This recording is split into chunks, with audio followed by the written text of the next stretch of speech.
Assalamualaikum warahmatullahi wabarakatuh. Alhamdulillah, wassalatu wassalamu ala Rasulillah wa ala alihi wa sahbihi wa mawala. Asyhadu an la ilaha illallah wahdahu la syarika lah, wa asyhadu anna Muhammadan abduhu wa rasuluh la nabiyya ba'da, amma ba'du. Faqala Allah Ta'ala fil Qur'anil Karim, a'udzu billahi minasy syaithanir rajim. Bismillahirrahmanirrahim.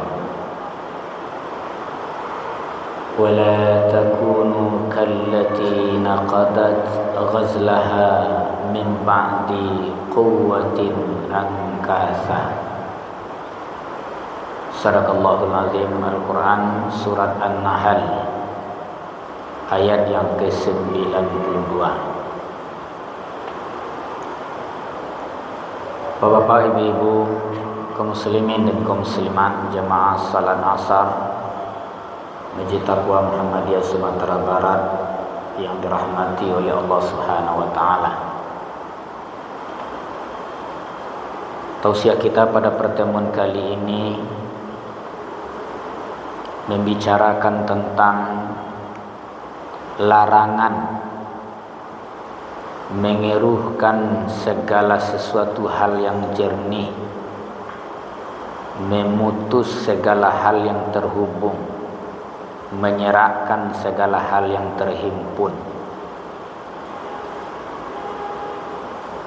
Kira-kira itu yang kita kaji pada sore hari ini.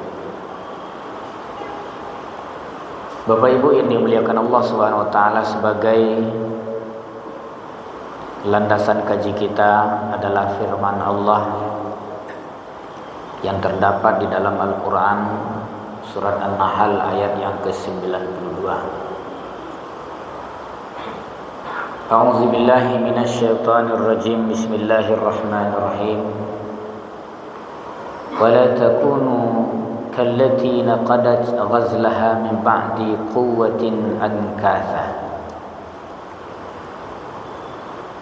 Janganlah engkau seperti seorang perempuan yang telah memintal tali benangnya, dipintal tali benangnya dengan kuat, kemudian dicerai-beraikan kembali. Ayat ini sebenarnya berbicara dalam konteks janji dan sumpah yang telah ditunaikan oleh seseorang, kemudian begitu mudah janji dan sumpah itu dilanggar. Kita begitu mudah berjanji dan bersumpah. Apalagi Bapak Ibu, ketika seseorang mendapat sebuah jabatan, itu disumpah, bahkan diletakkan Al-Quran di atas kepalanya, demi Allah. Di samping dia bersumpah, dia juga berjanji sebelumnya. Kemudian ketika dia menjabat sebuah pemerintahan, ternyata janji dan sumpahnya itu tidak ditunaikannya atau dilanggarnya. Kemudian ayat ini berbicara dalam konteks itu pada awalnya. Janganlah engkau seperti seorang perempuan yang mengurai tali benangnya setelah dipintal dengan kuat menjadi bercerai-berai kembali. Sementara ulama tafsir ketika menafsirkan ayat ini mengutip sebuah kisah. Konon kabarnya dulu ada seorang perempuan yang bekerja sebagai tukang tenun. Setelah dia menenun kain dengan kuat, tersusun rapi, setelah itu yang dipintalnya tadi dicerai-beraikan kembali. Ini kata sebagian ulama tafsir hanya dikerjakan oleh orang-orang yang gila. Sudah awak susun elok-elok, awak sendiri merusak. Kalau kita buat sebuah bangunan musaji, misalnya lah kita susun tembok rancak-rancak, itu runtuhan seorang. Itu hanya dikerjakan oleh orang-orang yang gila. Nah, kemudian ayat ini memberikan sebuah tamsil, memberikan sebuah perumpamaan mengapa janji dan sumpah yang telah kita ikrarkan dengan kuat, mengapa begitu mudah janji dan sumpah itu kita langgar sendiri. Nah, kemudian Bapak Ibu lebih jauh, sebagian ulama tafsir menyebut ayat ini sebenarnya bukan hanya bicara dalam konteks sumpah saja.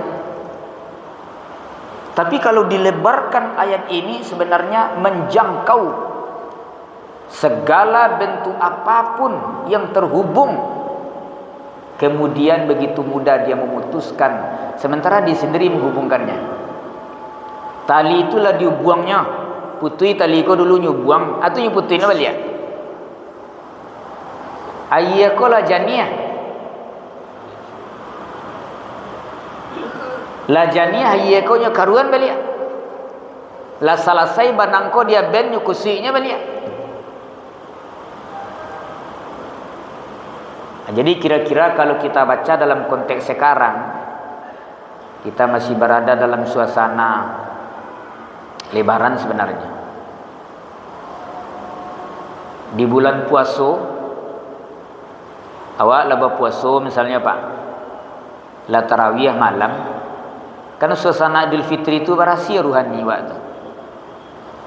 Ya kan? Kan kembali kepada Idul Fitri, salah satu maknanya Idul Fitri itu kan kembali kepada kesucian. Artinya ruhani kau kan berhasil Pak.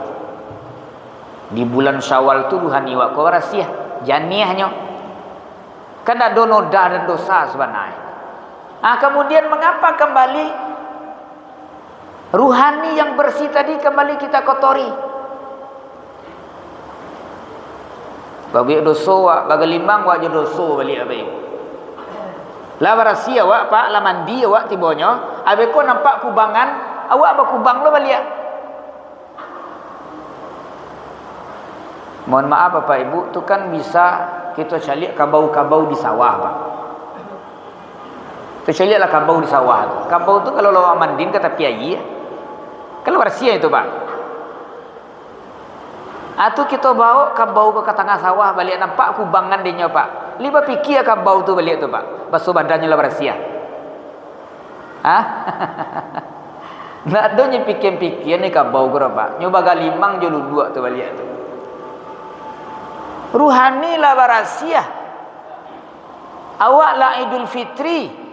Lah jernih ruhani awak, batin awak. Tu kita galimang je rasul balik. Itu kecil Al-Quran itu sama kalian ibaratkan seorang perempuan yang memuntal tali benang dengan kuat, baca rai-barai balik tu orang gila sana bisa sama ditunya. Dulu kamu saji kini ndak lah Pak. Jika dibuka bulan suci Ramadan kau dibuka pintu musaji, baru kamu saji sadwalan. Abi lebaran pernah kamu saji lah Pak. Itu kan sama tak kayak itu tu. Rajin baca Quran, rajin puasa, rajin tahajud, rajin tarawih, rajin baca Quran, rajin berimpak, rajin bersedekah. Habis lebaran, balik ke habitatnya lepas. Musaji kosong. Baliklah orang acok ke musaji. Di bulan-bulan carai tak kait dulu orang ke musaji itu lepas. Dan orang ke musaji rami-rami itu kamu apa inya? Itu sama ibaratkan kabau tadi tu Pak. Ya kan?